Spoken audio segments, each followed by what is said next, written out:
Donc, voilà, donc on a une audience de téléspectateurs qui va poser des questions. Et la question numéro 1, qui est-ce? Bonjour. What is the degree of certitude in theories concerning dark matters, dark energy, antimatter, and gravitational waves? Okay. So 5 minutes. that's a great question. What we need is a matrix to write up on the board. To Do you want the board? Or? well, we can do that. But so the thing that happens often in science, and especially in cosmology, is some things we know very well, and we're very confident in them, and other things are speculations and have limited observations too. Donc, ce qui arrive souvent en cosmologie, en particulier dans le domaine scientifique, de façon plus générale, c'est qu'il y a certaines choses sur lesquelles on a des certitudes, et puis d'autres qui sont plus des spéculations ou des hypothèses qu'on fait. So that antimatter exists and must be required to exist by being consistent with the rest of the laws of physics, that we know extremely well. I personally have seen antimatter, so has Pierre probably. Donc, par exemple, l'antimatière est quelque chose qui existe, qui a été prédit par les théories, mais qui est fabriqué et à cause de lois qui établissent un peu une symétrie miroir entre la matière et l'antimatière. Et lui-même a déjà vu de l'antimatière. So at accelerators, when you run the beam in the material, often you get photons converting into electrons plus positrons, matter, equal amounts of matter and antimatter. And you can see that in bubble chambers and in spark chambers and in the detectors. Right? Donc, dans les accélérateurs, vous créez des photons qui vont se décomposer, désintégrer en une paire électron-anti-électron, ce qu'on appelle les positrons. Et donc, on voit cette désintégration dans les détecteurs de physique des particules, que ce soit les anciennes chambres à bulles ou maintenant les détecteurs plus modernes. On voit effectivement des traces d'électrons et aussi des traces d'anti-électrons.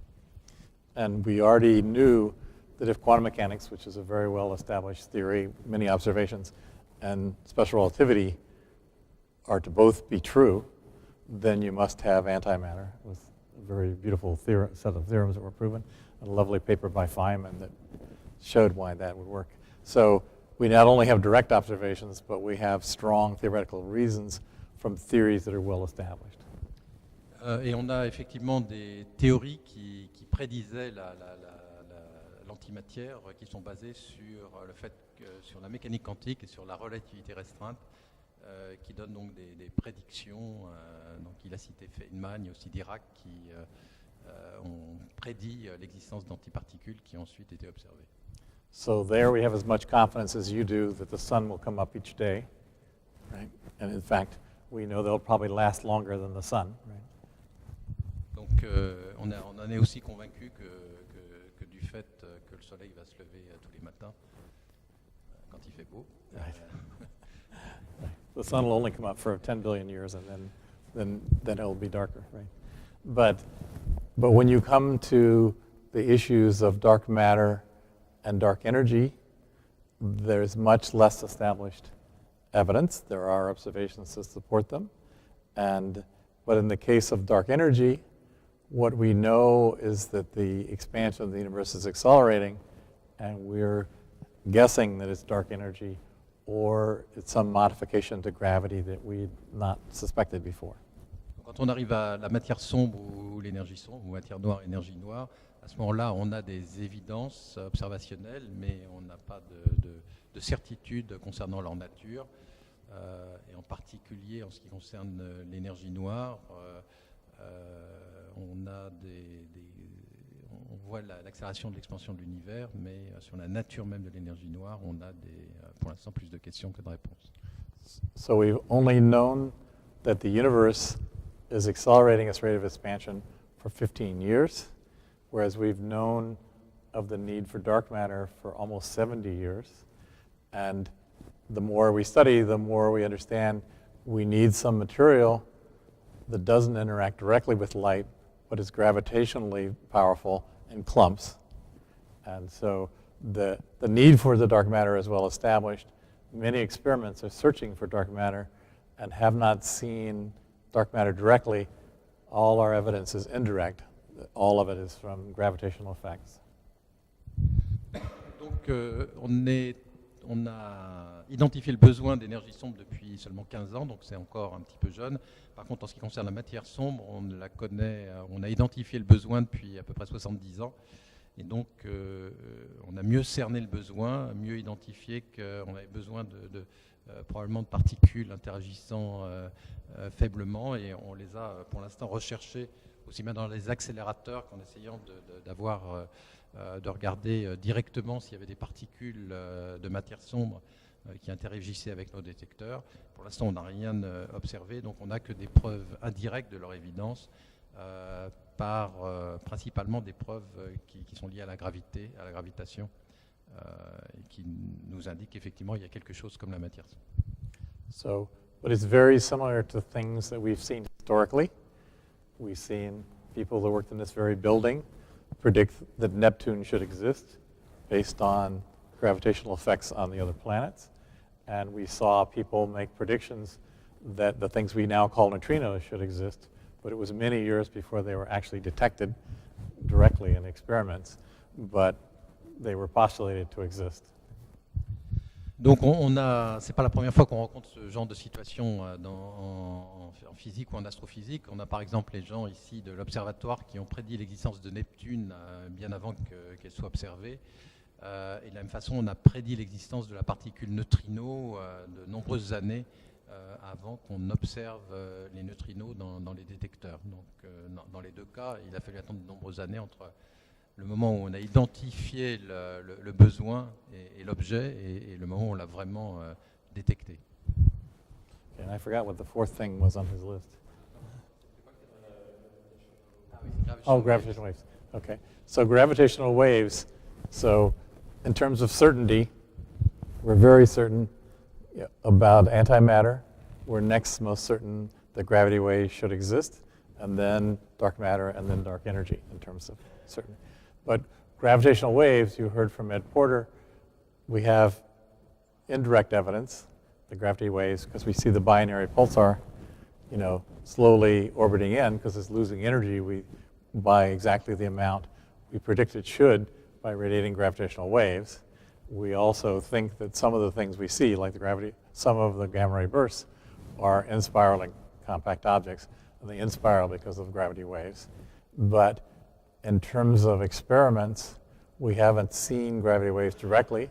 We're just in the early stages. So there have been improvements now being made to the LIGO, the Laser Interferometry for Gravity Wave Observatory, and to Virgo. And they will hopefully be ELISA. And ELISA almost certainly will see gravity waves. It's very likely that Advanced LIGO and Virgo will see gravity waves from compact objects merging. But those are within a short time period. Donc dans une échelle de certitude, l'antimatière serait tout en haut et juste en dessous les ondes gravitationnelles, et puis plus bas matière sombre, et puis tout en bas énergie sombre.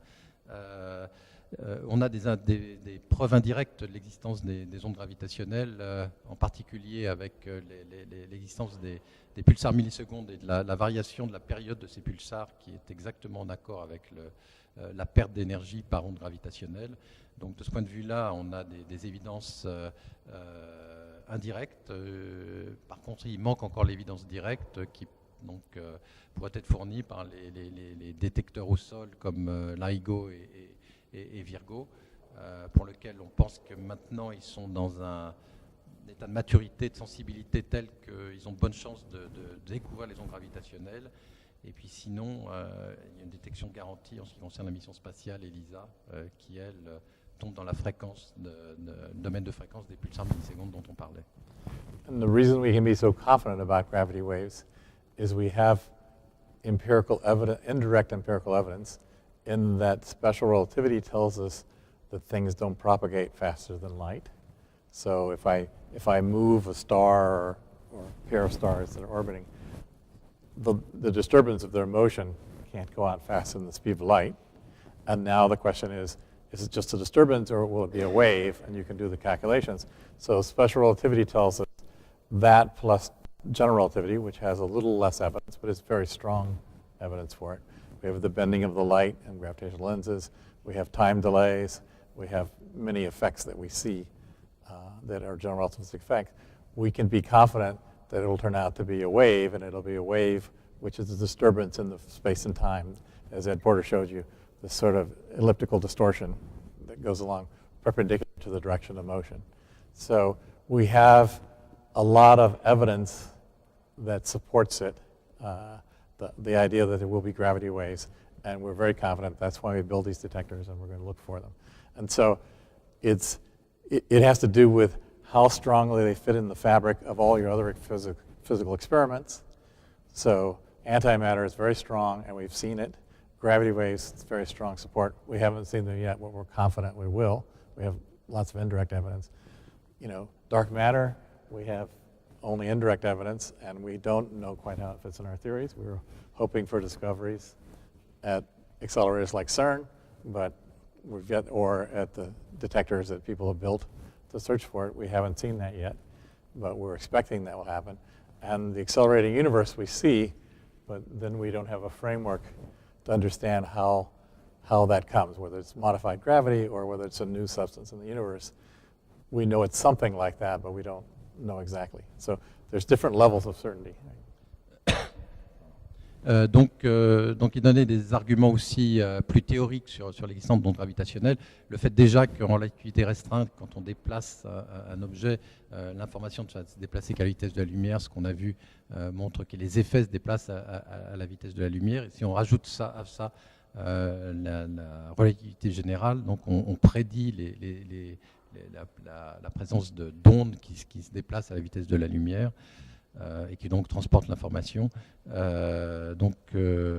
Ceci est de façon indirecte, les tests nombreux auxquels on subit la relativité restreinte ou la relativité générale indiquent que cette prédiction est extrêmement à très haut degré de probabilité. Et donc après, il a repris les degrés un petit peu de confiance qu'on peut avoir dans ces différents concepts, depuis, comme je disais, l'antimatière qu'on observe, aux ondes gravitationnelles qu'on n'a pas observées, dont on est à peu près quasiment sûr qu'elles existent, et puis matière sombre, énergie sombre, qui sont des concepts encore à creuser, dont on ne connaît pas encore exactement la nature, en particulier pour l'énergie sombre. Okay. Next. Oh, Ed is still there. I said nice things about you, and I didn't even realize you were still here. Good. So we'd like to know what happens to the matter inside the black hole. Okay. All right, now I'm mad at you. Okay. So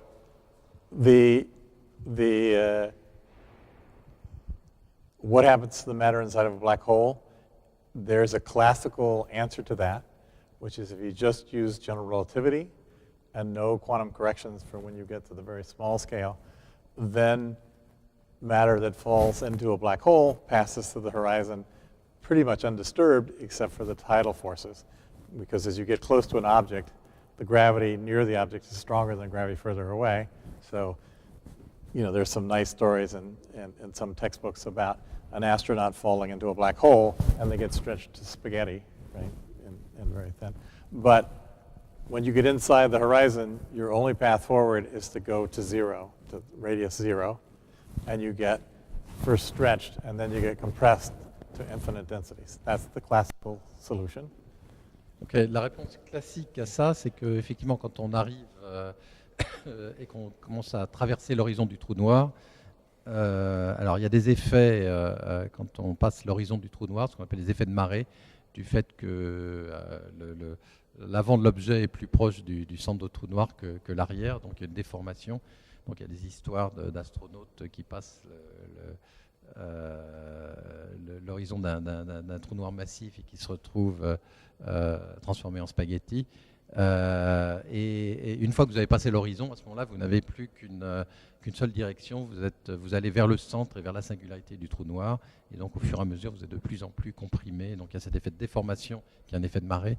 Et puis après, un effet de compression jusqu'à ce que vous atteigniez à l'endroit de la singularité à une densité a priori infinie. C'est la réponse classique. Right. va nous So donner if you go l'impulsion. into very short distances, then we think quantum mechanics has to play relevance. And people, for a while, hope that classical quantum mechanics would prevent the ultimate collapse, although it would be very high densities and energies. But in fact, we don't think that will be true. But we do think that space-time itself would have to be modified as you got in closer, and there would be quantum corrections. We do not know how to calculate those. There's an attempt to do that called string theory, where you don't let things get lower than a very small size, 10 to the minus 33 centimeters, 35 meters, right? 10 to the minus 30. And but exactly what would happen in the center, we don't know. We don't know how to calculate, and we don't know. But you wouldn't be alive the same way. Donc la réponse moins classique, c'est que quand on arrive à toutes ces petites échelles, donc on est extrêmement comprimé, qu'on arrive très proche de ce qu'on appelle la singularité, à ce moment-là, en fait, on est soumis à des effets à très petite distance, et donc on est soumis aux effets de la mécanique quantique. Et donc, à ce moment-là, il est probable que même la notion de temps et d'espace perd son sens. Et donc à ce moment-là, il faudrait pouvoir calculer dans cette théorie qui intégrerait à la fois la mécanique quantique et la théorie de la gravitation, qu'on n'a pas pour l'instant. La théorie des cordes est un exemple, où la théorie des cordes vous dit qu'il y a une échelle minimale, qui est l'échelle des cordes infinitésimales, mais en fait on ne sait pas calculer ce qui se passe, et donc il est probable qu'on n'arrive pas à la singularité, parce que la notion même de singularité, d'espace, de temps, n'a plus directement de sens et est remplacée par d'autres notions que pour l'instant on n'a pas identifiées. Next. Prochaine question, la 3.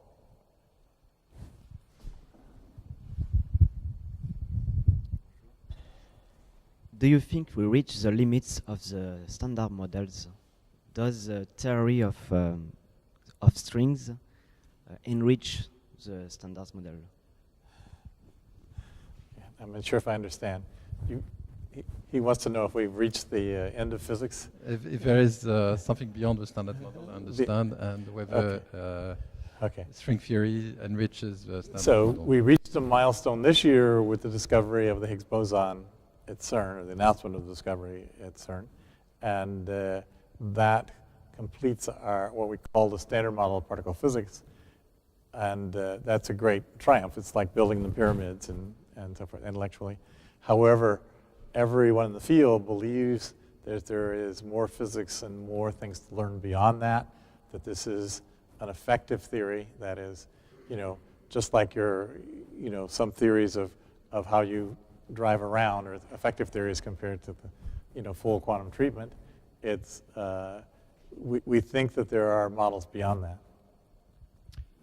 Donc la découverte du Higgs au CERN a été une étape extrêmement importante, puisqu'elle complète le modèle standard.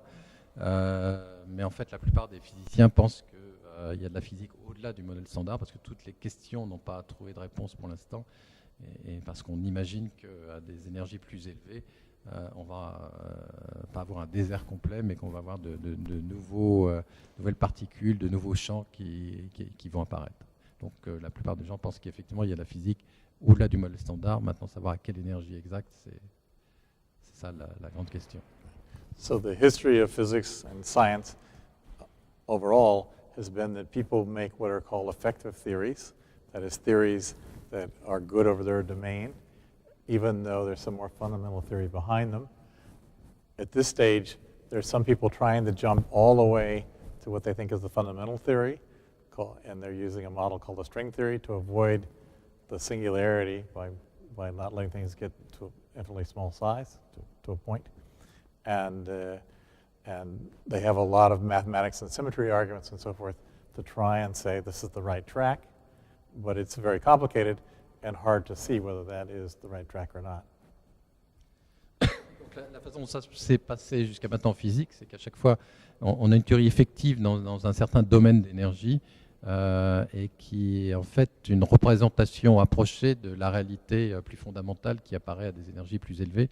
Donc on pense que le modèle standard est une théorie effective d'une théorie plus complète et plus fondamentale.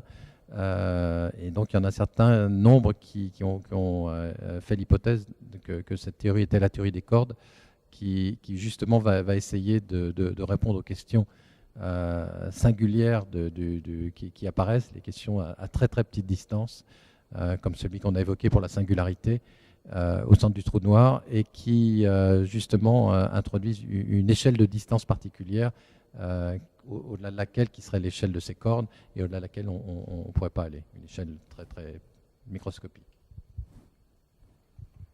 So that's sufficient. Or do we have to say more about string theory?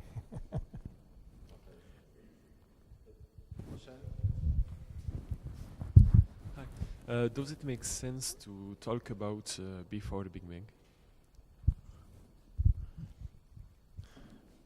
Okay, so this is a question that comes up every now and then, which is, how do you talk about before time began, or before, what existed before the universe existed, or something like that?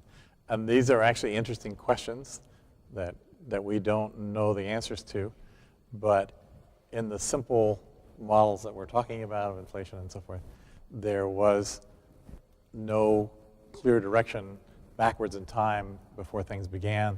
It was all wrapped up in a tangle, and then everything goes forward. In some simple models, everything just goes forward. You rotate where you think back and forward is.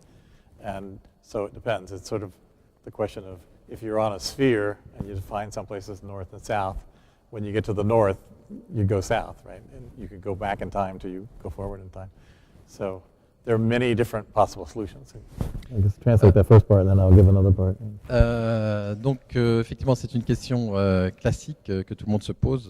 Si le Big Bang est là où le temps commence, est-ce qu'on peut parler d'un avant Big Bang? Mais dans la plupart des théories qui répondent à ce genre de questions, les possibilités sont beaucoup plus importantes. Il se peut par exemple qu'il n'y ait pas vraiment de début ou même de place privilégiée dans le temps. Il prenait l'exemple d'une sphère où il est difficile sur une sphère de dire qu'il y a un point qui est avant un autre ou un point qui est après un autre. Donc il se peut que, comme on l'a dit précédemment, la notion d'espace et de temps proche du Big Bang soit plus complexe que celle qu'on a, qui est simplement une ligne pour le temps et qui s'écoule comme ceci. So we also have a dichotomy kind of approach. There are some models of the universe in which the universe, the greater part of the universe, is going through inflation, so eternal inflation. And quantum mechanical fluctuations in small regions cause them to branch off a little piece, a very tiny piece compared to a very big hole, branches off and goes through what we call inflation and the normal situation. And we just get this little small bud on this huge thing that would be what we think is our universe. Donc il y a des théories comme celle de l'inflation où il y a, après le Big Bang, une explosion de l'univers qui augmente très exponentiellement, dont la taille augmente exponentiellement. Et dans le cadre de cette théorie de l'inflation, vous allez avoir après d'autres régions de votre espace-temps où il va y avoir des fluctuations quantiques qui vont amener une nouvelle explosion. Donc dans un modèle comme ceci, il n'y a pas vraiment de début du temps parce que vous êtes constamment en train dans une partie de votre espace-temps, d'avoir des régions qui vont créer leur propre univers et donc vous avez une succession de création d'univers. So in that case, before our Big Bang, there's a universe that's inflating, that's incredibly big now because it's been expanding so much. However, there are other situations where you can start with nothing and then the universe comes into being, and I've even given homework problems to my students to calculate how that can happen. It's a quantum mechanical tunneling. On one side, nothing, the other side, a universe that's inflating, and you just calculate what the probabilities are and what likelihoods are. And you can find solutions to that are very straightforward. Donc, dans ce cas particulier, donc, avant notre Big Bang, il y avait un autre univers en inflation et ainsi de suite, donc il n'y a pas de début du temps. Il y a d'autres cas où on peut avoir la création de l'univers à partir de rien. C'est en fait en utilisant la mécanique quantique et par ce qu'on appelle l'effet tunnel. Il a donc donné, entre autres, dans l'exercice, certains exemples de création d'univers donc à partir de rien par effet tunnel. C'est aussi une possibilité. Alors évidemment, à ce moment-là, il n'y a pas d'avant Big Bang et l'espace-temps est créé au moment du Big Bang dans ce cas. So in that case, there really is nothing before the Big Bang, literally nothing. And then the argument becomes, what is nothing? And some of my colleagues and I, including Lawrence Krauss and Frank Wilczek, had a discussion about this lately. And the question was, can you also not have the laws of physics? Can you really start with nothing and create the universe with the law of physics, could pop into existence the universe with the current laws of physics? Donc, dans ce cas particulier, celui de création à partir de rien, évidemment, la question que vous posez et que les physiciens se posent, c'est qu'est-ce que c'est que rien? Et en particulier, il y a eu un débat récemment avec d'autres physiciens théoriciens sur cette question-là, qu'est-ce que c'est que le rien? Et entre autres, est-ce qu'il y a des non-lois de la physique? Parce que normalement, ce qu'on s'attendrait, c'est que les lois de la physique émergent avec l'espace-temps. Donc, est-ce que ce rien, les lois de la physique s'appliquent ou pas? Yes, especially if they're physics teachers, to think that physics might be an accident. Do you believe in finite or infinite universe? Okay. So the question is, do I believe? That means, do I have evidence? Assuming you don't have evidence, then what do you think, right? Whereas, you could ask the question, is the universe infinite or not? And what the observations say. And so you had Ken Ganga give you a talk about how we use the cosmic microwave background to measure the curvature of space. And we see the space is very close to flat. And that, unless we live in a very special place, a flat space will go on very far. In fact, the fits to how flat we are, the tangent sphere that you would put there to that surface is much more than 10 times our horizon. That is much more than 140 billion light years in every direction. We can only see 14, right? And so the universe is extremely big. Whether it's infinite or not isn't clear. If it was slightly open, instead of if it was curved negatively, then you think it might be infinite, but you have other choices. You can make it finite by drawing boundaries and identifying the edges, just taking a sheet of paper and so what you mean by infinite is, it can have without boundary. It could be without boundary. Whether it's truly infinite or not, I don't know, but depending upon your approach and so forth, it's very, very big. Donc l'univers, d'abord c'est pas une question de croire ou pas croire, c'est une question d'observer. Donc l'observation nous dit, entre autres l'observation du fond cosmologique, nous dit que l'univers est extrêmement plat, spatialement plat. L'univers d'espace-temps est courbe, mais l'espace est très proche d'être plat. Et ça milite plutôt pour quelque chose de très grand et probablement d'infini. Il a pris l'exemple où vous prenez quelque chose de relativement plat et vous mettez une sphère qui est tangente. Vous voyez que si elle est très tangente à quelque chose qui est très plat, elle va avoir un rayon extrêmement grand. Donc pour l'instant, les observations militent plutôt pour quelque chose de très plat et donc de très grand et probablement d'infini. Maintenant, il y a des espaces qui sont plats et qui sont pourtant fermés. Comme par exemple, il a pris l'exemple du cylindre. Le cylindre est en fait un objet, vous prenez une feuille de papier, vous la faites, donc c'est une topologie différente. Et ça, on a peu d'informations sur la topologie de l'univers. Donc il se pourrait que l'univers soit plat, mais soit plat comme le... Alors, vous n'avez peut-être pas l'image que le cylindre est plat, mais en fait... voilà, donc il y a toutes ces questions-là qui... Donc probablement l'univers est infini, mais après... il se pourrait que l'univers se referme sur lui-même à un certain... Et donc, dans ce cas, ça serait un petit peu, comme je disais, le cylindre. So I'll add one point to confuse them, because this way they'll think it's good. In our lectures, they gave us the good, simple stuff to teach the students, not the complicated stuff. So if you'd asked the question, you asked the question about space. If you'd asked the question about time, it's a much more interesting question, which relates back to your question. That's not only could there be a beginning of time, which starts essentially with inflation and goes on. But we're now accelerating. So if you go and become a test particle in the universe and ask what's the elapsed time in your rest frame, it's finite for the whole history of the universe. If it's accelerating at the beginning and if it's accelerating at the end, even though the physical time goes to plus infinity, the time in your rest frame, like being on a spaceship and not aging, is finite. Donc là, il parlait de l'espace, maintenant il parle du temps, et juste pour vous confusionner un petit peu plus. Donc il a décidé visiblement de...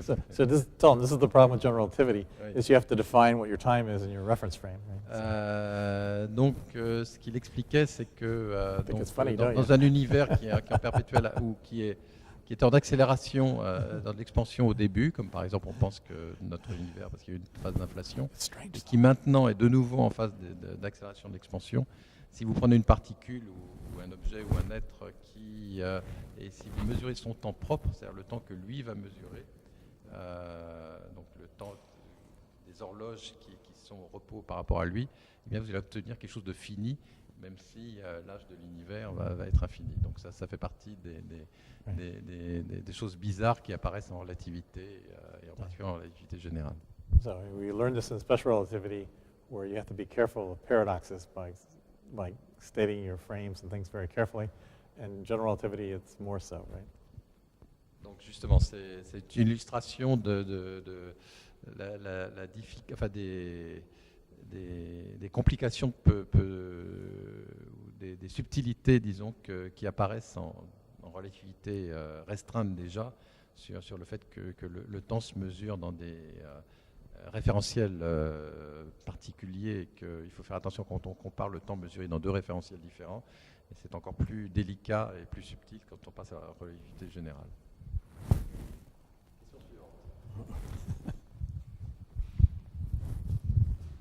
Professor Smoot, how important is it for you that our students are informed of what we have learned here?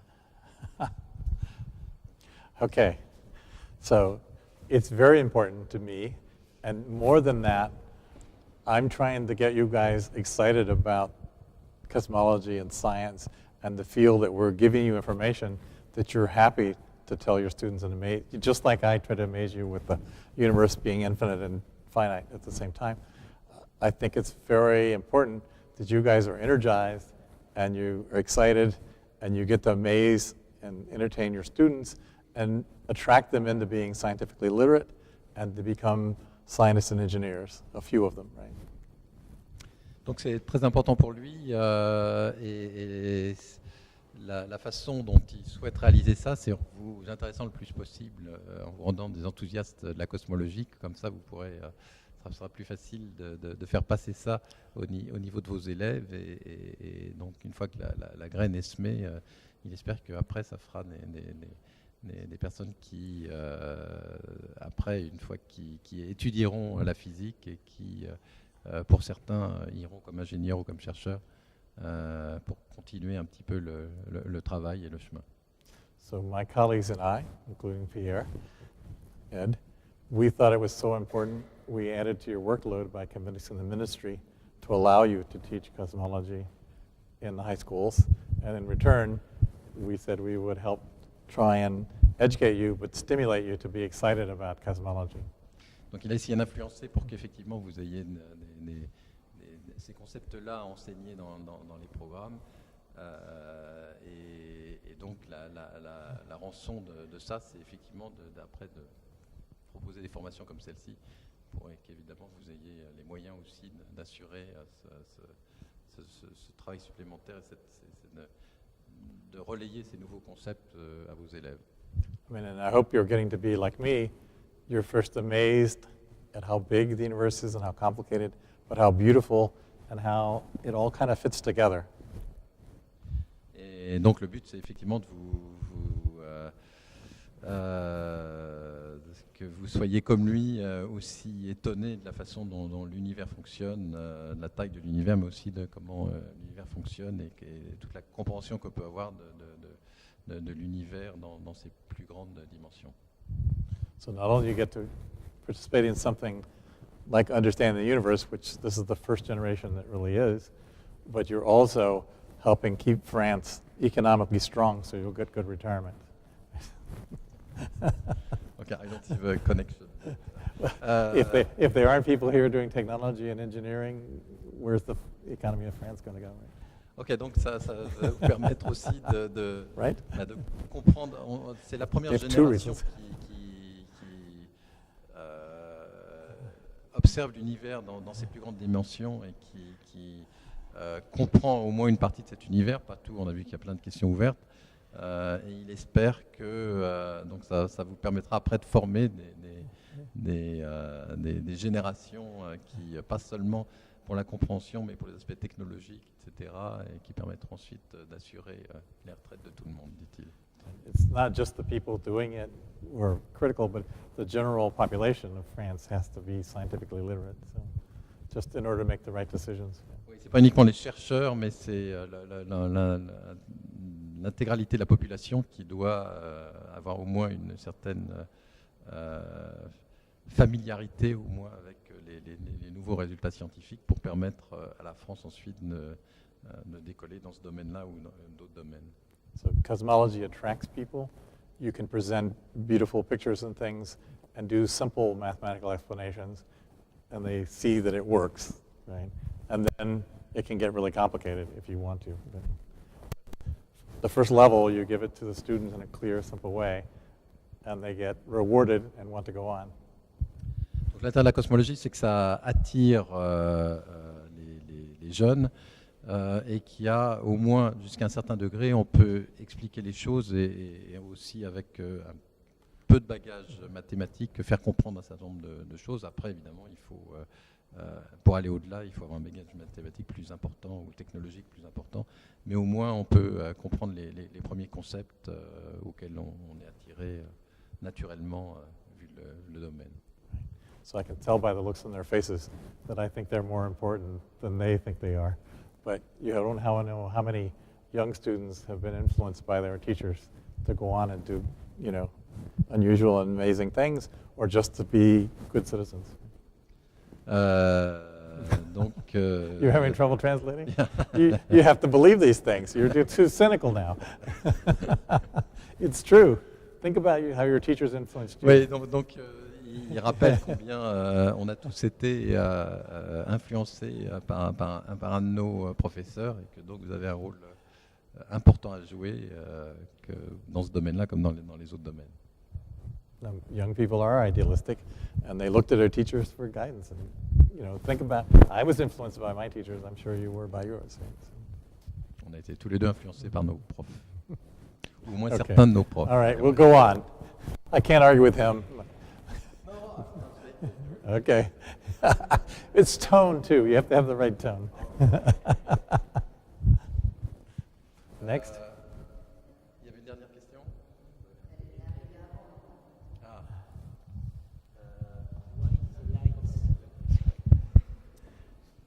Why there is light before and after the dark age of universe, but no during the dark age. Okay. So the question is, why do we have a dark age, right? And why there's not light there. And there is just a little bit of light there, but it's very limited. It's light from hydrogen forming atoms and having some things going on. But in the early universe, in the very early universe, light dominates the universe. It's so bright, when the universe was, more than 1,000 times smaller as now, it's as bright as the sun, but everywhere. You can imagine what it would be like to be in a place where you were surrounded by the sun. That's how fiercely bright it was. Because the early universe was very, very hot. The further back you go, the smaller it was, the hotter it was, the denser it was. So you're up to tremendous energy.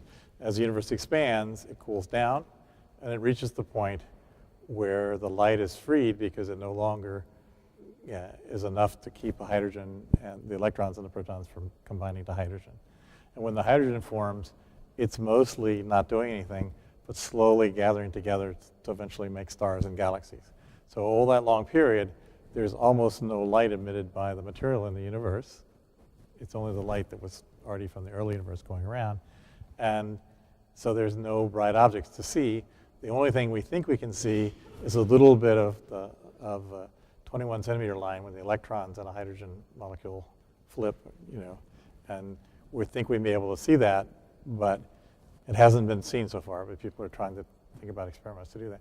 But there's basically nothing going on. There are no stars, there's nothing until the universe is roughly 10 to 15 times smaller than it is today, roughly 400 million years, 500 million years after the beginning. Then you get the first generation of stars. It's very hard to form those stars because they have to radiate away energy in order to collapse. And hydrogen is not so good at radiating away energy and collapsing. It takes a while for it to cool down enough to collapse to a star. Then it heats in the core, and that turns it on. Later generation of stars have the heavier elements in, they form more easily. So that first generation of stars is critical. So that gap between when the universe is as bright as the sun and when the first stars form, we call that the dark ages, even though it's not that completely dark. It just gets darker and darker and darker, and then the first stars start lighting up. It's like seeing candles in the far distance or something. Donc c'est s'appelait les âges sombres, non pas parce qu'il n'y a pas de lumière, parce qu'il y a évidemment la lumière qui a été formée, la lumière du fond cosmologique. Alors il faut voir que quand le fond cosmologique a été émis, l'univers était 1000 fois plus petit, la température était très élevée, et donc il faut imaginer une radiation intense. C'est un petit peu comme la radiation du Soleil ici, puisque l'univers est très chaud. Mais cette lumière-là, elle continue même pendant les âges sombres. On appelle âge sombre parce qu'il n'y a pas d'objets lumineux dans le ciel. C'est-à-dire qu'il n'y a pas encore la formation d'étoiles. Il y a des nuages d'hydrogène. On espère pouvoir voir ces nuages d'hydrogène, mais ça émet une lumière extrêmement faible. Et après, donc l'hydrogène va au fur et à mesure tomber sur lui-même, les nuages d'hydrogène vont tomber sur lui-même de façon gravitationnelle, et c'est ça qui va conduire à la première formation aux formations des premières étoiles et des premières galaxies. Mais avant qu'il y ait des objets lumineux qui apparaissent dans l'univers, il va se passer un certain temps, il faut que tout ça se condense et forme les premières concentrations où là il va y avoir des phénomènes lumineux et donc des vrais objets lumineux. Donc c'est pas qu'il n'y a pas de lumière pendant les âges sombres, c'est qu'en fait il n'y a pas d'objets lumineux, la matière ne s'est pas encore suffisamment agrégée pour former des étoiles et qui forment à ce moment-là des objets lumineux. Mais par contre il continue à y avoir le fond cosmologique qui continue, lui, par contre dont la température baisse au fur et à mesure et donc qui est de moins en moins lumineux entre